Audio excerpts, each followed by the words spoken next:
Hey everyone, welcome back to Founder Story. Today we have Pauline Malcolm. And Pauline, you are the CEO of Brand Story Architect. And I'm excited to dive into all things tech, AI. I mean, these are huge topics that everyone is talking about and the impacts on your business, the good things, the bad things. And we're going to dive into all that. The future, what do you see in the future? Before we do that, though, Pauline, what was the inspiration behind wanting to start this company? Thank you for that, Dan, and thank you for having me. I've been in the digital tech and media landscape for close to 25 years. I'm dating myself from Silicon Alley, starting my career in New York to Silicon Valley, and also spent some time in Silicon Beach as well. So kind of did all coasts, and really, through my experiences at companies like the Walt Disney Company to being the chief revenue officer most recently at Essence and tripling their revenue. I was always fascinated by brand storytelling as well as working with top notch creators and influencers. And I saw a lot of white space in the creator economy and thought that, through the work that I've done in helping brands build, multi-million to multi-billion dollar companies through my marketing and sales efforts, wanted to do that for creators and also leverage AI in a way that can help them build their media empires as well as high impact campaigns and partnerships for brands, all sort of powered by AI and data driven technology. So that's sort of the inspiration for Brand Story Architect. Even within the name, it's all about crafting compelling stories and connecting brands with culture, leveraging technology. Hence the reason why our brand is Architect instead of Architect, because it's all kind of powered by AI. There's a lot of articles I've been reading recently around uh, does a creator brand mean it's going to be more successful because they have an audience, and they give the examples of the ones that were super successful, but then also the ones that were not successful. And what do you think gives the people the ability to be successful compared to not? Because many of these people that they gave an example, they have two people successful, not successful. They both have millions and millions of following on different platforms. What do you think separates the two? Such a great question. So it all comes down to authenticity, right? So what we do by leveraging AI, we're able to, provide social listening, as well as kind of drive and or tell if there is, a brand affinity with that talent audience with the brand. So, for instance, if Target comes to us, we can use our technology and pretty much identify talent that has spoken very that are lovers of the brand, that are have a high affinity, that have shopped at Target and that have spoken about Target in a really positive way, rather than just because someone has tens of millions of followers or even hundreds of thousands of followers, it doesn't necessarily mean that that person is going to be a good ambassador for your brand or that there is resonance with their audience. So by leveraging AI, we can match essentially the right creator with the right brand and ensure also that that story, that video or content that they're creating on behalf of the brand is authentic. And that's what makes like the best partnerships, when there really is that synergy between what the talent is really passionate about, as well as, the brand allowing the talent creative freedom as well. Brands are often so focused or very familiar with making commercials, but not necessarily leveraging content creators. So the affinity is definitely one thing, but also allowing creative freedom where that talent can create content that they know their audience likes. And really, the brand is more authentically weaved into that as opposed to creating a commercial where their audience will smell that out, sniff that out right away and say, wait a minute, that looks like a commercial. That tends to cause either friction or the worst partnerships versus like when it's authentic, and also there's creative freedom, which tends to create the best partnerships where it just looks like it's a harmonious fit for both the brand and the talent. The days of throwing spaghetti against the wall maybe are over. Hopefully, you're gonna help solve this because I think there is a lot of friction, like you're saying, between the 2. If it doesn't resonate with the audience gets turned away, and then it might even impact the brand negatively depending on who the creator is. Since you were an executive before, at Essence, and you've been in the media space, how do you see AI and creators transforming the media landscape? Oh my gosh, in many different ways. Again, sort of like that data-driven insights that, AI can provide is just gonna help provide a lot more precision, right? And also what I hear from a lot of partners to this day is that there's no standardized way of really tracking performance. Like, is likes, views, and shares don't really tell you the full story. They don't tell you the full funnel marketing story. So I think what you're going to start to see with AI and what we're working on, from a technology standpoint, is to provide both guaranteed outcomes. So guaranteeing impressions is one thing, but also ensuring that you know how many people actually took action after they saw a piece of content. So, following or being able to provide full funnel metrics from awareness to engagement, which I think there's a lot of tools out there that provide that, but more bottom funnel metrics as well. So, you get the full story, like what was the sales lift? How many people took action? Did this really drive some sort of reaction from my consumer? I think AI is going to help really transform that and make things more predictive, where it will be more formulaic in terms of if I make 10 pieces of content on a monthly basis, I know I'm going to get X sort of reaction or X lift from my consumers. So I think it will also help with like recency, frequency of when content should be made, as well as what type of actions, predicting the types of actions that consumers might take from that content. I really enjoy watching comedic content, and I like when they integrate an ad, and I don't even know it's an ad. I just think it's another funny video, and then I realize that they're that they're advertising.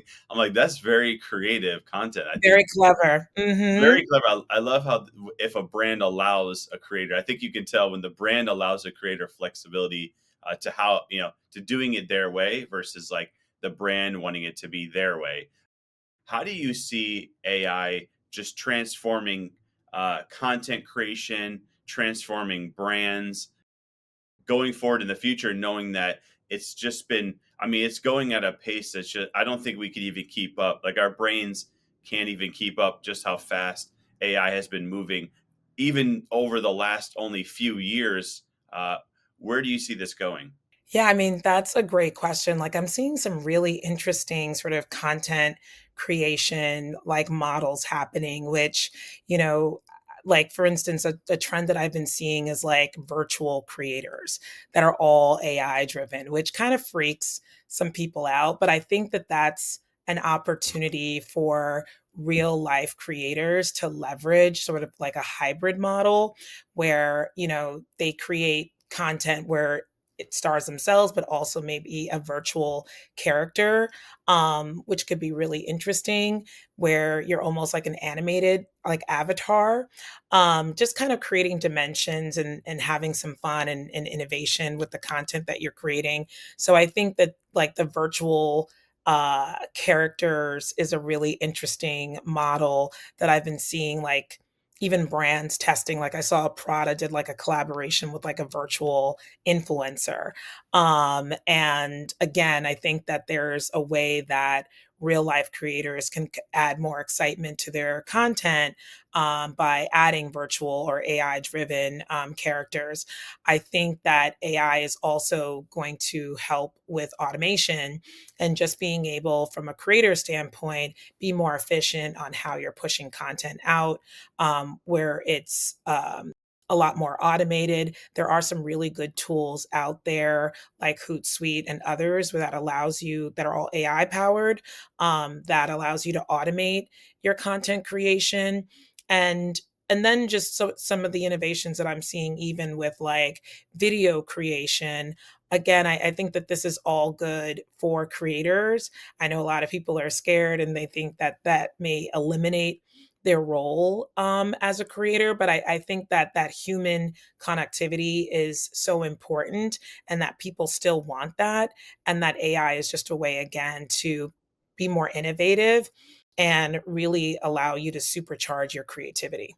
I never thought about the use of, like you're saying, creating a virtual version of yourself or somebody else or something where you integrate that, because I think we're all focused on replacement. What if a brand can just create their own creators, can build their own things that's like their own assets? Would they even use humans? But I like the idea that you said. I never even thought about that of having somebody combine. My fear is, of course, the replacement side. Why would they need somebody? Do you have any fears around AI? Yeah, I mean, I think, AI, it's generative AI especially, it's like it's still sort of like a somewhat average intelligence human, and I think at the height it's going to be like the most genius amongst us, right? So there is definitely I know fear around replacement, but I do truly believe that AI will be a tool that will help us be smarter, more efficient, and that will actually even allow more creativity because it's kind of eliminating the mundanity of a lot of the work that we do, which will then open up our brains to be even more creative and accelerate things that have never been done before. Because with the large language models, it's kind of like working off of data points or things that have already been done.